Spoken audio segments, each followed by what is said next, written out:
Сәлем достар, қалдарыңыз қалай?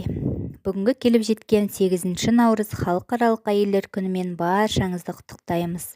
Дендеріңізге саулық, отбасыларыңызға амандық, бауырларыңызға бүтіндік тілейміз. Мерекелерің құтты болсын. Аналарды сүйеміз, сүрін қатейін, әжелерді артықтап бағылса егеміз. 8 наурызбен құттықтаймыз.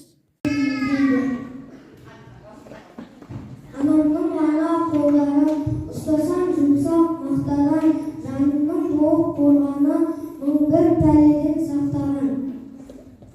Анамның ғана шуағы сүйді жырақ жүрсем де, алаңдап маған тұрады, алаңсыз өмір сүрсем де.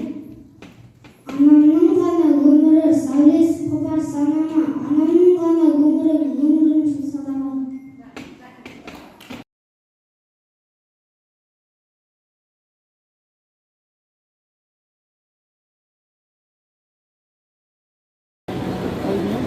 Бүгін біз Келен Сити орталығына кино қарауға келдік.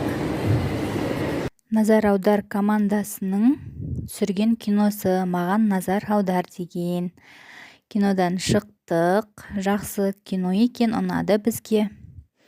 Күнделікті әйел адамның, ер адамның күнделікті тыныс-тіршілігі, өмірі, бір сарынды өмір жайлы түсірілген. Мәні мағынасы бар, ұнады маған. Керуен орталығында адамдар өте көп. Бүгін мереке болғандықтан барлығы киноға келген, демалуға келген, қыдыруға келген. Адам өте көп жалпы.